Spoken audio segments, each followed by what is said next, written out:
En 2023, les Golden Knights gagnent la Coupe Stanley le 13 juin. Quelques semaines avant, il y a 3 joueurs qui n'étaient pas avec les Golden Knights. D'abord, Jonathan Quick, qui n'a pas gaulé un match de série, Teddy Blueger, qui a 2 points en 6 matchs de série, et la grosse transaction, Ivan Barbachev. Vegas avait payé Zachary Dean pour obtenir un joueur qui allait inscrire 18 points en 22 matchs et finalement signer une prolongation de contrat avec l'équipe. Quand même pas pire.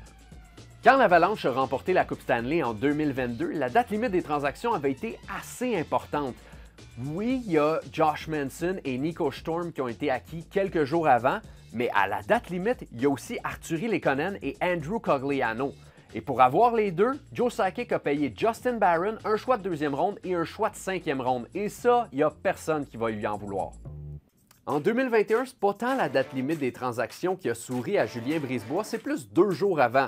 Brisebois avait entre autres envoyé un choix de 1re ronde dans une transaction à 3 équipes pour finalement mettre la main sur David Savard.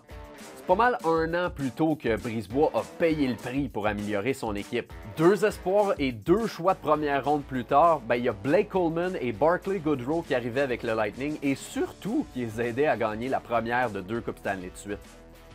2019 et 2018 ont été assez plates parce que les Blues et les Caps, dans leur année respective, ils n'étaient pas acheteurs à la date limite des transactions. Question de réaliser le 2 coupes en 2 ans, les Pingouins vont chercher 2 défenseurs en 2017. Et coïncidence, c'est 2 anciens du Canadien. À la date limite, les Pingouins obtiennent Mark Streit dans une transaction à 3 équipes. Et quelques jours avant, le joueur qui avait disputé le plus de matchs sans participer aux séries débarquait à Pittsburgh, Ron Hainsey.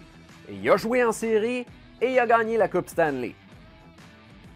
Le magasinage avait aussi été payant pour Jim Rutherford 1 an avant. Il avait acquis Justin Schultz, Carl Hagelin et Trevor Daley qui les ont aidés à gagner la Coupe Stanley. On continue pas mal dans la profondeur en 2015 parce que les Blackhawks sont allés chercher Andrew Desjardins, Kimmo Timonen et Antoine Vermette. Vermette avait d'ailleurs coûté entre autres un choix de 1re ronde. Et je m'arrête en 2014 parce qu'on n'a pas toute la journée.